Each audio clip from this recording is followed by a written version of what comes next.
গাজীপুরের মোশাররফ হোসেন হামে আক্রান্ত ৬ মাস বয়সী বাচ্চাকে ভর্তি করিয়েছেন রাজধানীর সংক্রামক ব্যাধি হাসপাতালে। জানালেন, তীব্র জ্বর আর শরীরে র্যাশ হবার পর অন্য একটি হাসপাতালে জায়গা না পেয়ে তিনি বাচ্চাকে এখানে নিয়ে এসেছেন। শনিবারে আমি শিশু হাসপাতালে গেছিলাম শ্যামলীতে। ওখানে গিয়ে ডাক্তার দেখাইছি। ডাক্তার দেখার পরে ওখানে সিট খালি না থাকার কারণে ওখান থেকে রেফার করছে আমাদেরকে এখানে এসে ভর্তি হয়েছি। এখন আল্লাহ রহমত মোটামুটি অবস্থা আগের থেকে ভালো আছে। বরিশাল থেকে আসা ওয়ালিউল্লাহর ৯ মাস বয়সী সন্তান সানাউল্লাহর অবস্থা অনেকটাই খারাপ। হামের কারণে নিউমোনিয়া হয়ে এখন শ্বাসকষ্ট হচ্ছে বাচ্চাটির। প্রচণ্ড উদ্বেগে সময় কাটছে তার। বাচ্চার সমস্যা হলো নিউমোনিয়া, জ্বর, ঠান্ডা, কাশি, হাঁপানি এবং হাম হয়েছে। চিকিৎসক জানান, হাম সংক্রামক রোগ, তাই পহেলা বৈশাখে শিশুদের বাইরে বের না করার ও তাদের টিকার আওতায় আনার পরামর্শ দেন তিনি। আগামীকালকে যেহেতু আমাদের পহেলা বৈশাখের উৎসব, আমি বলবো যাদের ছোট ছোট বাচ্চা আছে ৫ বছর বয়সী পর্যন্ত, এইসব বাচ্চাদেরকে নিয়ে আপনারা দয়া করে বাইরে বের হবেন না।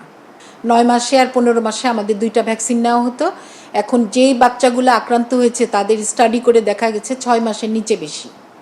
এই জন্য আমাদের ভ্যাকসিনটা ৬ মাস থেকে শুরু করা হয়েছে। ৬ মাস থেকে ৫ বছরের একদিন কম নিচের বাচ্চারা ভ্যাকসিন নিবে। যেসব বাচ্চারা অসুস্থ তাদেরকে তো ভিটামিন এক্স ক্যাপসুল খাওয়াই দিবে, যারা অসুস্থ না তাদেরকে খালি ভ্যাকসিন দিতে হবে। দেশের বিভিন্ন হাসপাতালেও হাম ও এর উপসর্গ নিয়ে ভর্তি রোগীর সংখ্যা প্রতিদিনই বাড়ছে। পুরো শরীর বেড়ে গেছে, হামে শ্বাস নিতে কষ্ট হয়, আবার গলাতে সমস্যা হয়ে গেছে, মুখের ভিতরে সমস্যা হয়ে গেছে, কানেও সমস্যা হয়েছে, সব জায়গায় ঘা হয়ে গেছে। প্রত্যেকটা বাচ্চাকে যে ধরনের কাপড় পরে, বিশেষ করে সুতির কাপড় পরতে হবে এবং প্রতিদিনের কাপড় সকালবেলায় গরম পানি ওয়াশিং পাউডার দিয়ে পরিষ্কার করে ফেলতে হবে এবং সব কিছু খাবে, কোনো কিছু নিষেধ নাই। বিশেষ করে মাতৃদুগ্ধ পানকারী বাচ্চারা অবশ্যই মায়ের দুধ পান করবে।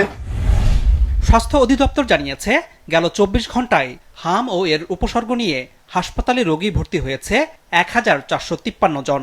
আক্রান্ত বিচারে যা এ পর্যন্ত সর্বাধিক, আর মারা গেছে ৭ শিশু। হাম প্রতিরোধে রাজধানীসহ বিভিন্ন এলাকায় চলছে শিশুদের টিকাদান কর্মসূচি। আনোয়ার হোসেন, মাছরাঙা সংবাদ, ঢাকা।